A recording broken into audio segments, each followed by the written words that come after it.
Okay. Well, you must feel a bit hard done by that. Yeah, there's no point feeling hard done by, is there? You know, football's like that. You don't always get what you deserve in a football match. I would have been more disappointed, I think, had the performance not been as good as I considered it to be. That would have hurt me even more. When you give a good performance, you always hope that you're going to get your reward. On this occasion we didn't, but it's not the first time in my life where I've seen a team I've coached do well enough to get a good result and not get it. And I think the important thing for me is going to be that the players, although they're bitterly disappointed at the moment, and of course you would, as you would understand, they're feeling, as you rightly say, hard done by and a bit sorry for themselves, but it's important they don't allow their confidence, which I think they boosted by the win against Chelsea, to drop just because we've lost this one, because there were so many aspects of our play, so many periods in the game where we did more than enough to come away from St James's Park with a result. Just how sick did you feel when that goal went in? What would you like? Which cliches would you like? Choose your own cliche. Choose your own cliche. Of course it's. But you know, this is what football is. This is the whole excitement of a game of football. You know, you never know. But at 0-0, you're never out of it. You know, even if you've been clearly inferior to your opponent in a game, you can still win it 1-0, or you can be winning 1-0, thinking that this game's ours and we've played well and deserved it, when you get a goal against you which is undeserved. So you just have to come to terms with that. I mean, the thing we do have to do as coaches and managers is to some extent, always, if you can't divorce the performance from the result, and you can't stop believing that if you give good performances, you will get results. But along the way, somehow you've got to come to terms with, and make sure the players come to terms with, that giving the good performance that's the possibility of the result. It's not a definite. It's not a given. Last week we gave a good performance and got a win. In my opinion, we gave a good performance today and got a defeat. At 0-0, Loftus-Cheek is suddenly clear in the penalty area. Is that the turning point of the game? I don't think it was a turning point in the game. I think it was a great opportunity for us to win the game.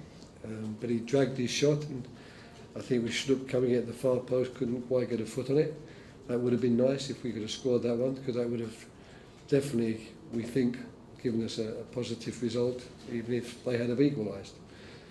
But of course, as I've just said, at 0-0, anything can happen, and it happened to us from a corner kick. And there watching the replay, I must say, I couldn't see it as from the touchline, but when you watch the replay, we were unlucky that the McCarthy header actually cannons into Marino and whizzes past our goalkeeper. So that was a further piece of bad luck, if you like. Okay. What encouragement will you take from the last two performances? The encouragement is that all the work that these players are putting in on a weekly basis, day to day, apart from the one day we have off, the work they're putting in on the training field, I think I'm beginning to, or I am definitely seeing the signs of them understanding what we are trying to do.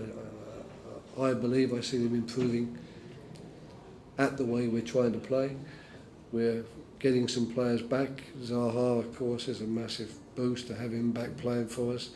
Benteke is not so far away before he maybe comes back as well. So there are signs on the horizon, and our squad will get stronger with players, of course, who've got recognised Premiership ability, which we didn't have, I suppose, when I first came to the club. Do you still believe you can pull Crystal Palace out of this situation? Why should I not believe that? I mean, there's 31 games to go, and we've beaten the champions, and we've come here today to St James's Park against the Newcastle team doing very well. And once again, in my opinion, I thought we matched them, and even again, in my opinion, with a stronger team through large periods of the game. So why should I not have belief? I shall stop believing when the number of points that we are behind doesn't match the number of games that are left. Now that's not going to happen in October. That can happen sometime in March, April, I would think, at the earliest. So there's a lot of work to do before then. Just ask you briefly about Tuesday, Roy. Obviously, you have to go again quickly. Do you have to rotate the squad? Well, it would be. I'm hoping to. I'd like to, because we have some very, very good players at the moment. I mean, for example, we have two centre backs who played virtually all of last year in Tompkins and Kelly, and at the moment they're not getting a game.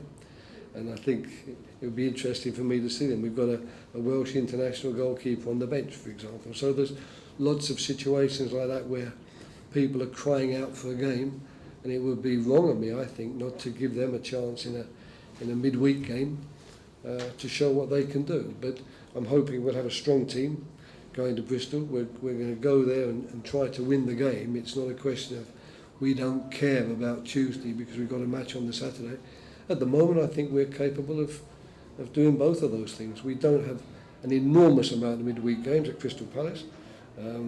Once we're out of this cup, we won't have any more midweek games until such time as we perhaps play in the FA Cup. So we have no reason to start protecting ourselves. It's more a question of maybe giving one or two players who have been champing at the bit to try and get a chance to show what they can do vis-a-vis the ones I'm choosing in the first team at the moment to show that they've got the quality we're looking for too. And what kind of priority can you give the competition given your plight at the moment in the league? I think that it's not difficult to play on two fronts.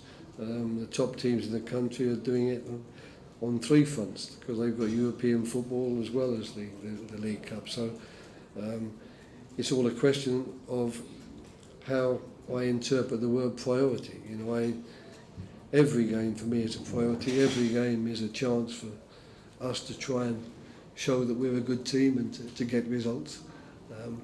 But of course, there's no doubt. I don't think there's hardly a manager in the country playing midweek this week who would say my priority is the midweek game instead of the Premier League game at the next weekend. Okay, thank you very much. We'll just speak to you one day.